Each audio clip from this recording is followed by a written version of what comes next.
Hi, நான் உங்கள் விஜய் மாறன். ஒரு முக்கியமான விஷயம். ஒரு கிளைண்ட் இன்றைக்கி வந்தாங்க. அவங்க பார்த்தீங்கன்னா ஜிஎஸ்டி, ஐடிஆர் எல்லாமே ப்ராப்பராக இருக்குது. ஆனால் அப்ளிகண்ட்டு ஒய்ஃபு. அவங்களுக்கு என்ன தான் ஜிஎஸ்டி, ஐடிஆர் எல்லாம் ப்ராப்பராக இருந்தாலும் கோஅப்ளிகண்ட் மஸ்ட்டு. பிஸ்னஸ் லோன் அன்செக்யூர்டை பொறுத்த வரைக்கும். அப்படி இருக்கும்போது கோஅப்ளிகண்ட் அவங்க ஹஸ்பண்டுக்கு வந்து ஒரு டிஃபால்ட் இருந்துச்சு. 2 வீலர் லோனு இதெல்லாம் கார் லோன்லாம் எடுத்து சரியாக கட்டலை. ஆனால் இவங்க ப்ரொஃபைல் பார்த்தீங்கன்னா நல்லா பக்காவாக இருக்குது. இந்த கேஸ் பண்ணலாமான்னு கேட்டாங்க. அவங்களுக்கு கேஸ் டூவபிள் தான், பண்ணிக்கலாம். ஏன்னா அன்செக்யூர்ட் சிங்கிள் அப்ளிகண்ட் எடுப்பாங்க.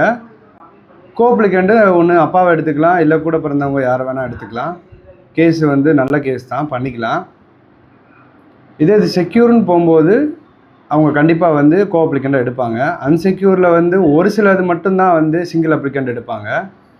ஸோ இந்த மாதிரி ப்ரொஃபைல் உள்ளவர் நீங்களாக இருந்தீங்கன்னா, அந்த வியூவர்ஸ் நீங்களாக இருந்தீங்க அப்படின்னா தாராளமாக காண்டாக்ட் பண்ணுங்கள். உங்களுக்கு பிஸ்னஸ் லோன் அன்செக்யூர்டில் சிங்கிள் அப்ளிகண்ட்டாகவே எங்களால் லோன் பண்ணி தர முடியும். ₹1 கை நீட்டி வாங்காமல் நீட்டாகவும் சர்வீஸ் பண்ணி தர முடியும். தேங்க்யூ.